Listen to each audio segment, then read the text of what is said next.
Assalamualaikum warahmatullahi wabarakatuh. Di sini kami akan mempresentasikan hasil kerja dari kelompok kami yang berjudul Manajemen Resiko Hukum Industri Keuangan Non-Bank Syariah yang beranggotakan Ayu Daning Saputri, NIM 1952311175 dan Safitri Nurhidayah, NIM 1952311176. Pengertian risiko hukum pada industri keuangan non-bank syariah yaitu risiko dari ketidakpastian tindakan atau tuntutan hukum, legal action, atau ketidakpastian dari pelaksanaan atau interpretasi dari kontrak, hukum, atau peraturan. Yaitu risiko hukum merupakan terkait dengan risiko bank yang menanggung kerugian sebagai akibat adanya tuntutan hukum, kelemahan dalam aspek legal atau yuridis. Risiko hukum dapat terjadi terhadap implikasi yang timbul dari perjanjian atau kesepakatan dengan pihak eksternal. Prestasi dari salah satu pihak yang membuat kesepakatan menimbulkan potensi terhadap counterparty untuk melakukan tindakan hukum. Tindakan hukum dapat berupa gugatan pidana maupun perdata terhadap lembaga. Permasalahan yang timbul bisa terjadi karena perjanjian pembiayaan dengan pihak luar, perjanjian pembiayaan dengan nasabah, perjanjian dengan penyedia logistik atau vendor inventaris, perjanjian sewa bangunan, atau perjanjian lain yang mungkin akan diadakan oleh lembaga kepada pihak lain. Tujuan manajemen resiko hukum pada industri keuangan non-bank syariah hampir sama dengan tujuan manajemen risiko hukum pada lembaga keuangan lainnya, yaitu memastikan proses manajemen risiko dapat meminimalkan kemungkinan dampak negatif dari kelemahan aspek yuridis, ketiadaan, dan atau perubahan peraturan perundang-undangan. Dalam kaitan dengan risiko hukum ini, hal-hal yang perlu diperhatikan adalah 1. Keharusan memiliki kebijakan dan prosedur secara tertulis. 2. Keharusan melaksanakan prosedur analisis aspek hukum terhadap produk dan aktivitas baru. 3. Keharusan memiliki satuan kerja yang berfungsi sebagai legal watch tidak saja terhadap hukum positif, tetapi juga terhadap fatwa DSN dan ketentuan-ketentuan lain. 4. Keharusan menilai dampak perubahan ketentuan atau peraturan terhadap resiko hukum. 5. Keharusan untuk menerapkan sanksi secara konsisten. Dan yang terakhir, keharusan untuk melakukan kajian secara berkala terhadap akad, kontrak, dan perjanjian-perjanjian bank dengan pihak lain dalam hal efektivitas. Mitigasi resiko hukum pada industri keuangan non-bank syariah. Dalam perusahaan atau bisnis, pihak yang pertama kali menjadi garda terdepan melakukan mitigasi resiko di bidang hukum adalah Departemen Hukum. 1. Kelola perusahaan. Bagian hukum dalam organisasi bisnis harus memastikan tata kelola perusahaan yang solid dan etis dalam tata organisasi. 2. Aset. Sebuah bisnis perlu melindungi aset berwujud dan tidak berwujud dari kerusakan, pencurian, pemborosan, dan kerusakan. Bisnis harus memastikan asetnya tidak membahayakan siapapun, karyawan, agensi, atau institusi, baik secara internal maupun eksternal.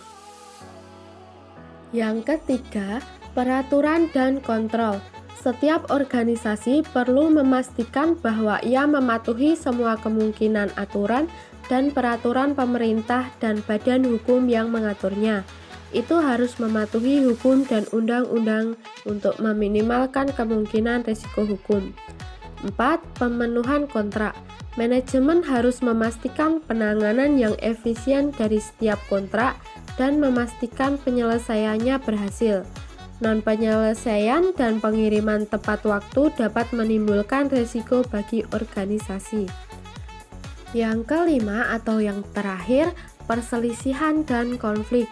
Harus ada badan penanganan perselisihan dan pengaduan yang sesuai dalam organisasi. Hal ini akan menyediakan forum yang tepat bagi pemangku kepentingan seperti karyawan, pemasok, dan konsumen untuk mendekatinya jika ada keluhan atau perselisihan. Sumber-sumber resiko hukum. Sumber resiko hukum dapat dibedakan menjadi 3 klasifikasi. 1. Penyebab internal, 2. Penyebab internal dan eksternal, dan yang ketiga, penyebab eksternal. Pedoman penerapan manajemen risiko hukum menurut Peraturan Bank Indonesia atau PBI. 1. Faktor ligitasi dapat terjadi karena adanya gugatan dari pihak ketiga kepada lembaga keuangan, maupun sebaliknya. Gugatan tersebut pada dasarnya menimbulkan biaya yang dapat merugikan kondisi lembaga keuangan. Yang kedua, faktor kelemahan perikatan. Kelemahan perikatan pada lembaga keuangan non-bank merupakan sumber terjadinya permasalahan atau sengketa di kemudian hari yang dapat menimbulkan resiko hukum bagi lembaga keuangan non-bank syariah. Yang ketiga, faktor ketiadaan perundang-undangan. Ketiadaan peraturan perundang-undangan terutama atas produk yang dimiliki lembaga keuangan non-bank atau transaksi yang dilakukan akan mengakibatkan produk tersebut menjadi sengketa di kemudian harinya sehingga berpotensi menimbulkan resiko hukum. Contoh kasus resiko hukum pada industri keuangan non-bank syariah. Kasus risiko hukum PT Sejahtera Abadi, sebuah perusahaan yang bergerak di bidang leasing atau finance, memiliki pendapatan bruto sebesar Rp5.000. Perusahaan ini menerapkan model internal. Komite Manajemen Risiko telah menetapkan LGI sebesar 15%.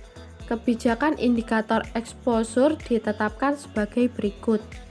Bentuk risiko nominal RP, dasar indikator exposure perkara pengadilan 1 miliar, nilai aset gugatan 3 miliar, nilai aset gagal eksekusi jaminan 5 miliar, nilai jaminan dikuasai perbedaan penafsiran perjanjian 10 miliar, nilai aset dokumen tak lengkap 2 miliar, nilai aset dokumen tak sah 4 miliar, nilai aset indikator exposure adalah nilai atau volume dari suatu aktivitas tertentu yang mewakili atau nilai keseluruhan aktivitas operasional perusahaan, dan nilai ini diperoleh pada akhir pengukuran hukum. Besar probabilitas risiko hukum biasanya didefinisikan sebagai berikut. Peluang sangat rendah persentase kurang dari 1,25%, rendah 1,25 sampai 2,5%, sedang 2,5 sampai 10%, tinggi 10 sampai 20%, dan sangat tinggi lebih dari 20%. Cukup sekian dari kami. Terima kasih. Wassalamualaikum warahmatullahi wabarakatuh.